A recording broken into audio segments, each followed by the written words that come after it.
love to bake. I actually want to be a baker. Maybe, we'll see.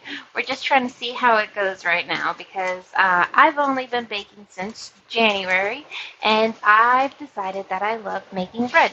So I bought a cookbook and I thought I'd bring you guys along with me so we can make all of the recipes in here. Just because I thought it'd be fun instead of following a YouTube video just to see how easy it is to follow a recipe in a cookbook without any visual directions. So what I did the first recipe in here. If you haven't seen it, go back and check out all my other videos and see it. Now, I did the first recipe, which is easiest yeast bread.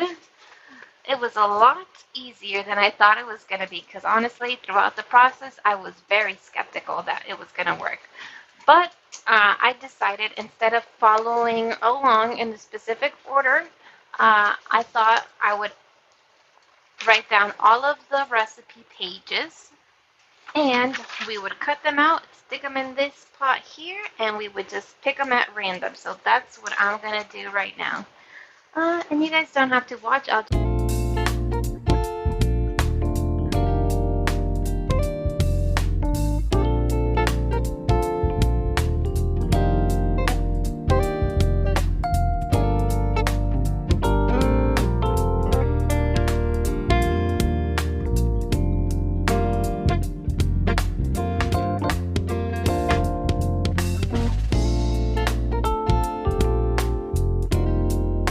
Rosemary bread. This sounds good. Chopped rosemary. Yes. I'm not sure if I have fresh rosemary. Let me check. So I found some fresh rosemary. Alright, so we can actually make this because it has all-purpose flour, yeast, minced garlic, salt, chopped rosemary, ground black pepper, and water warm. So we can make this. Alright. Let me just gather all of the ingredients and head back here. Okay, so I have 3 cups of flour here, and I know that the recipe book actually mentions cups, but I decided to weigh it. 3 cups of flour, according to my Alexa app, weighs 370 grams. So I have 370 grams in here because honestly, I just didn't feel like weighing the flour. I know it gets compact, and so I didn't want to deal with that. Instead, I just decided that I would just weigh it on the scale because it would be easier. Now the rest of it, I am going to follow the instructions. So it says to do a half teaspoon of yeast, then garlic, it says 1.5. Again, it says to add the salt, but in the beginning of her book, it says to first knead, then add the salt. I'm following the directions she states here, and she said how much salt? 1 1/4. So should I add the rosemary now? Yes, it says to add it now, and the ground pepper. So it says 3/4 of a ground pepper, and I did freshly ground this pepper. That's why it's inside of the mortar and pestle. I like to feel a little bougie with my mortar and pestle, grinding the pepper freshly. Just requires a little more of an arm workout, which means less time at the gym. Alright, and now we're going to do the rosemary. I'm going to chop this up for you real quick. I have all of this in here, and so then I'm going to mix it. Alright, I'm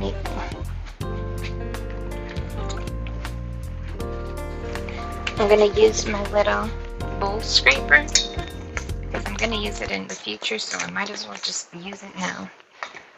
Using my bowl scraper till it's mixed. It smells so good already.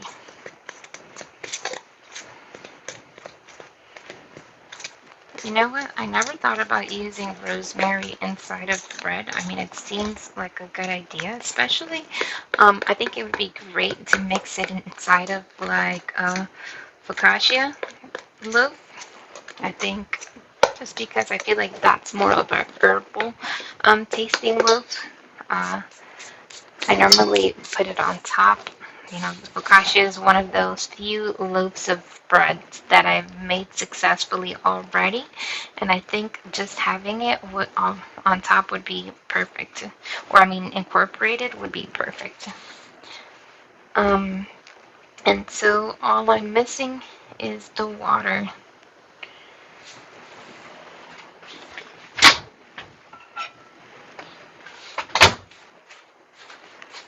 Alright. I wish you guys could get like a little top angled so you could see how this is working. Because I make a little volcano and then I incorporate it down. But honestly, there's so much water in here that it really doesn't matter if you have a volcano or not, because it's very wet in here. Look at this. It looks kind of like a thick pancake batter. So I'm just gonna incorporate it. Let me put down that measuring cup. I don't know why I was still holding it in my hand. But I'm just gonna incorporate. Let me read you guys what it says. It says, pour in the water, stir everything until it's uniformly moist and a sticky dough comes together. If a wooden spoon is not available, use a heavy-duty stand mixer. I don't have a wooden spoon, and I don't have a stand mixer. So my bowl scraper is going to be as good as it gets.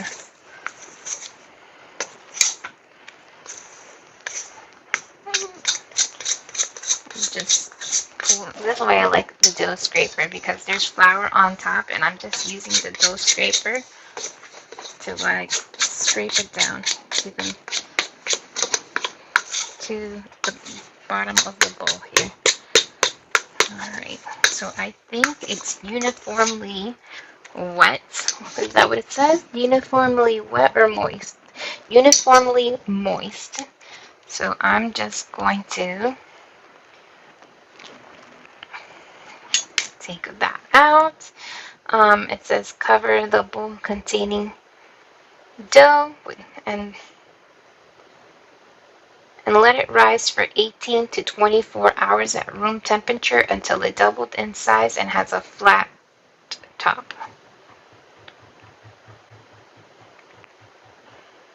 You can place, okay, we're not going to do that. We're just going to follow the instructions here. And so I'm going to cover it, clean up my space, and I'll see you guys tomorrow once this has doubled already.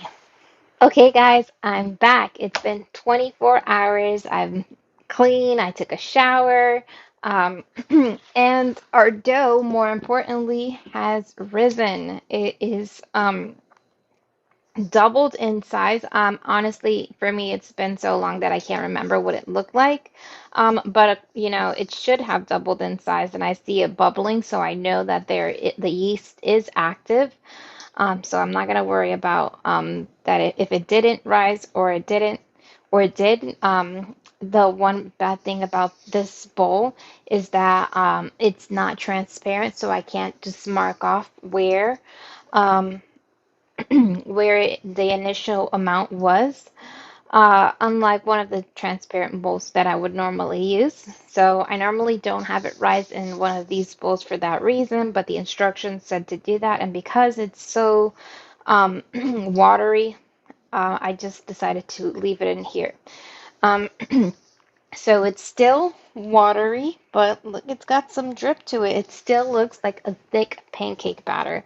What I'm going to do, the instruction number 4, it says to transfer onto a clean working surface dusted with flour. So let me just go ahead and dust with flour. I'm not an actual baker. I'm just pretending to be, so I don't really know how to actually throw the flour on the working surfaces like chefs normally do. So I'm just pretending, and I got one of these to throw it in the meantime.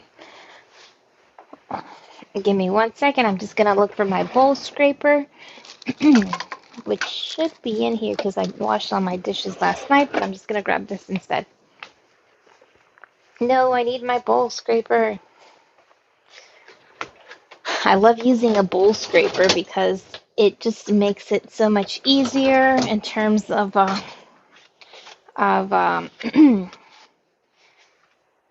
folding the dough and making sure that it's not as sticky. It's very convenient. Like you can just scrape the bowl. You see with this edge, it contours against the bowl, and then you have a flat edge that you can use on the flat surface. So it's very convenient. I love it. And I'm just gonna dump this guy on here.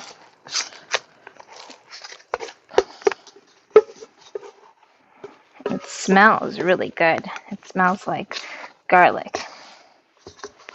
Yum, yum, yum. You see, it is very liquidy.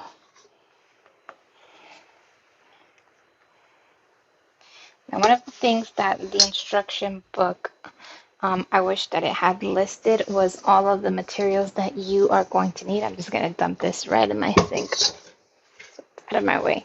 Because I don't know if I'm going to need to start prepping my what else I'm going to need. So let me just continue reading. It's shape the dough and use a dough scraper or spatula. Fold the sides until roughly resembles a round disc. Okay, so that's what I was doing. I didn't read that before, but just based on the dough that we made last time, I thought that's what the instructions would have been. And this one seems like it retains its shape a little better than the one yesterday. So let's see how this guy's gonna turn out. Now, it hasn't asked me to preheat the oven just yet, which means that we're probably going to keep on working on stuff because look at that movement. I do not imagine that the preheat option is going to work that fast, for it to but I'm just going to keep folding the edges until it resembles a disc. Okay, I'm going to do it. Okay, that's the last one. Honestly, there's no seam here. It's not holding together, but we're going to trust the process. Yesterday we tried the same thing and the bread came out pretty good. So we're just trusting the process. Okay. Take a large parchment paper. Use this to flip the dough on the center, seam side down, then gently shape with oil. Place dough in it using the parchment sheet. Cover it with a kitchen towel and let it rise for 2 hours at a warm place until doubled in size. Wow, 2 more hours of rising. Honestly, this is why it's so important to read the instructions beforehand, before you start a recipe, so you can have an idea of how much time you're going to need to project to do stuff. So let me go ahead and get that skillet pan and the parchment paper. So let me just pull the parchment paper from down here. The dog's just standing here. I don't know if anyone else has a schnauzer. My schnauzer, if anyone else's schnauzer does the same thing, but mine tends to stand with his butt to me, like looking outwards. I call him Secret Service when he does that. Like he thinks he's like my bodyguard or something. I'm not sure. Okay. Oh, I need to put it in here. Okay, I think that's enough. Ooh, you see how crazy with parchment paper? It's not like aluminum foil. You have to actually suck it in to the box and then you can pull it. So I'm going to pull away and that's how you get a nice clean rip. Look at that. I messed up yesterday. Look at that one. This is the correct side. All right.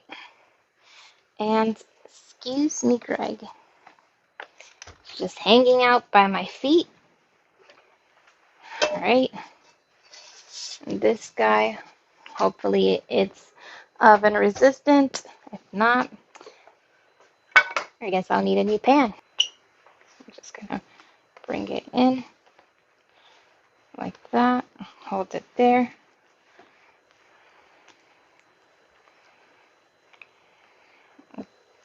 Because it's not staying together to create a seam. So I'm gonna do that.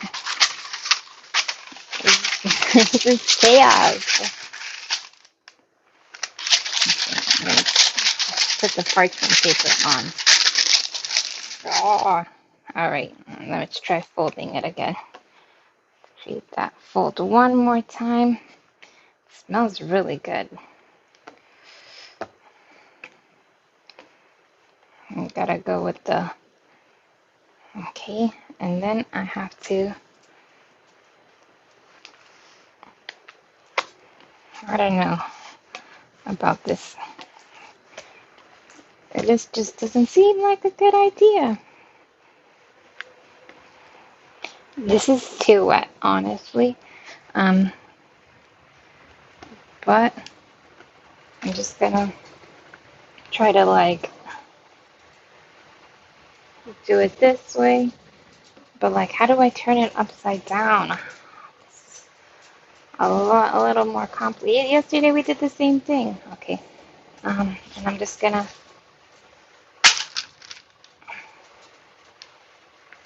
Okay. Well, that's what we did. Uh, Give me a second. I'm gonna clean up and then a little bit because I don't like having sticky hands, and then I'm gonna try to shape it on that thing.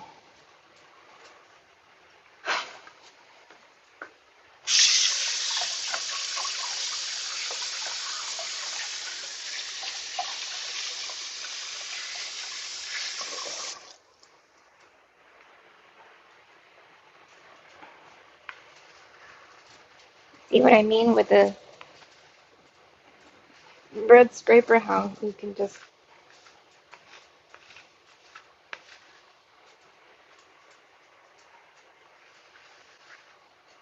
lift everything off of the counter so easily.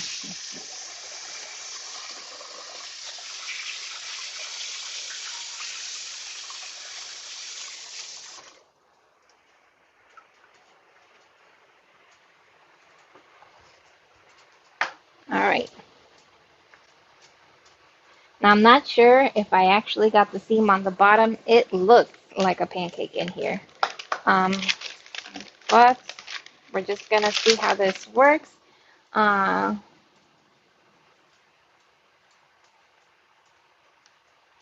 into a slightly round or oval shape. Well, it's kind of sticking to the parchment paper, so this is as round as it's going to get, I think. And then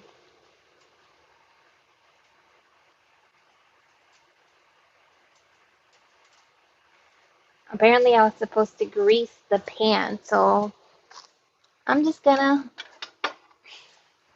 add some grease to the outside. I don't know if this is a good idea. It seems like a fire hazard to like grease, throw some grease on paper.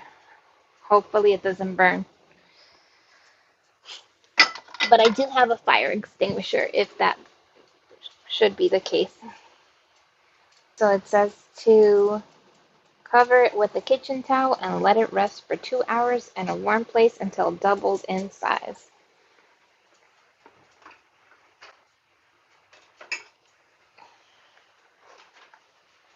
Right, I got a clean kitchen towel here. I'm just gonna put this right here and put it over here to rest. keep you guys updated in 2 hours. Okay, so we let this dough rest for 2 hours and ta-da! This is what it looks like. There's no rise. I mean, I guess kind of a slight rise to it, but it looks like a little flat pancake. But we follow the recipe. We have the oven running to 450 degrees. It is preheated. When the oven has heated, score the top of the dough to form a slash about half an inch deep using a serrated knife. All right, use a serrated knife, and we're gonna make a slash. It doesn't say where to make the slash, so we're just gonna cut, but it says you. Okay, so we're just gonna do one quick slash, and I know I gotta do this fast, so nope, that wasn't fast enough. I don't know if this is cut sharp enough or if what is going on. Let me use another one.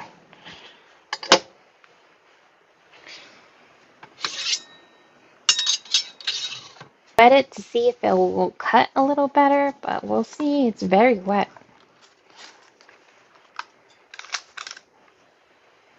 I don't know. I'm gonna try doing it from the other side because I think I got a lot going on. All right, we'll see. All right, and I'm just gonna pop it in the oven. It says for until it turns 30. Okay, so the exact instruction says place the pan in the oven, shut with the lid, and then bake for 30 to 40 minutes. I don't know if this is supposed to have a top. It didn't say so, but I mean, I don't know if shut with the lid means that it's supposed to have a top.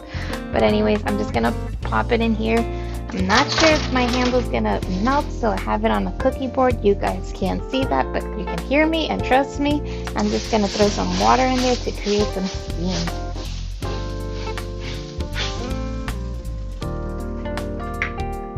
Alright, I'm gonna throw this much more water. Well, not this much, but a little bit more water to create some steam. I have a little hot.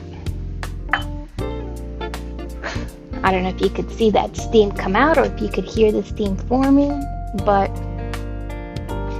it's sitting in there, steaming up, and we're gonna wait 30 minutes.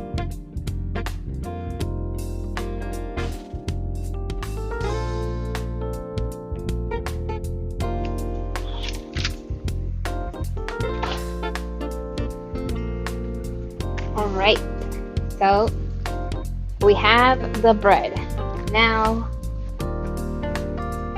one, I am shocked that this pan held up in the oven. I'm a little scared to touch the handle, in honesty. So pulling out of the oven, I grabbed it from the actual iron part, but it held up.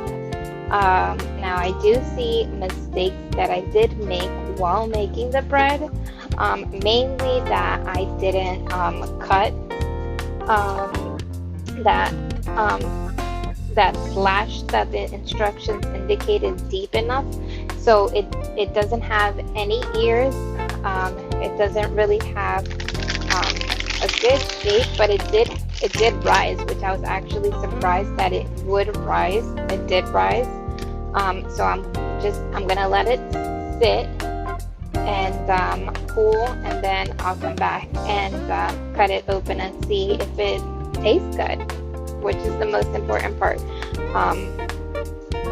Not as beautiful as I would have hoped, but you know, maybe I'll either try making it again, do some research on like the slashing techniques.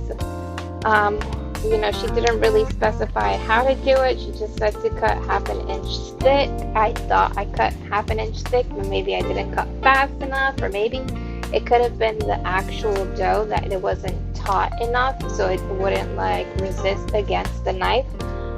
So we'll see, but this is it. I'm gonna let it cool right here. Oops. The most important part is it didn't catch on fire.